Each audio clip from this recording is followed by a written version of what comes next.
احنا طبعا نتيجة الحالة العبثية اللي احنا بنمر بيها دلوقتي، ناس كتير ما بقتش فاهمة ايه اللي بيحصل، فاحنا قررنا ان احنا نوجه اسئلتنا للأسطى زلطة او احد العارفين ببواطن الامور واللي بيجيبوا من الاخر، خاصة في الظروف الدقيقة اللي بتمر بيها البلد دلوقتي. اهلا بيك استاذ زلطة. السلام عليكم. وعليكم السلام.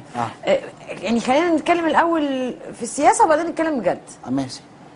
انا عايز اعرف انت قاري اللي احنا فيه دلوقتي ازاي، الموقف بتاع الامريكان اللي كانوا موجودين ومتهمين في قضيه وبعدين سافروا فجاه كده. انا مش عارف انتوا داوسين دماغكم بالموضوع ده ليه. الموضوع بسيط، انتوا بس مش فاهمينه. هم كام واحد اللي اتقبض عليهم؟ 16. ماشي. احنا المصريين كام واحد؟ 85 86 احنا مليون. 85 86 مليون.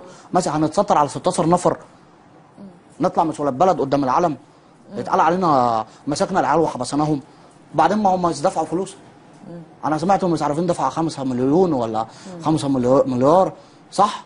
2 مليون المفروض، احنا سمعنا زيك بالظبط، مش متاكدين برضه. ومش هنشوفهم بس ما هو بس قفشنا منهم فلوس، طلعنا بمصالحها. اعمل ايه؟ ما انا لو حبسته وهاكله واشربه واجيب له هدوم، صح، وصابون عشان يستحمى بقى ومص عشان يحلق دقنه، هنصرف عليهم؟ نمسيهم وناخد الفلوس ويبقى علمنا عليهم وقالوا لهم لو جيتوا هنا تاني هنزعلكم. بس طب شكلنا مش وحش قدام الناس؟ يعني احنا برضو الناس دي كانت موجوده وهتتحاكم وفجاه كده يطلعوا بره البلد، ما برضو شكلنا وحش؟ لا مش وحش. احنا هنحط بس يافطه مثلا نكتب ايه؟ يا بخت من قدر وعفي. بس احنا كده، احنا في الفطيره من فطريين، بس احنا مش عايزين نفطري. بس لو على الفطيره مثلا على امريكا مثلا، سيادته سياده المشير ربنا يخليه لنا مثلا قال لك احنا مش هنرقع ومش هنخاف ومش يعني بالبلدي كده لو بكلامه عشان انا مش فاهم، هو بيقول كلام كبير مثلا عشان هو عقله كبير، انا مش فاهم، بس هو يعني بالبلدي قال لهم اللي هيقربوا مننا هنرص عليه ميه نار. يعني من الاخر جابوا لهم من الاخر، هم قلقوا. طب ما احنا رجعنا في كلامنا اهو. لا ما رجعناش، هم احنا طلعناهم طياره من عندنا. طلعناهم ايه؟ طياره من عندنا؟ لا هم اللي جابوا طيارتهم. وفرنا احنا ما عندناش بنزين، فمش هنطلع لهم لا دي بقى اللي كنا نتكلم فيها، ما كلفوناش يعني. بس الطياره دي مش لما جت دفعت ارضيه وهم هناك في المطار مش عايزين ياكلوا لقمه، مش نفعوا العجله عشان تشتغل.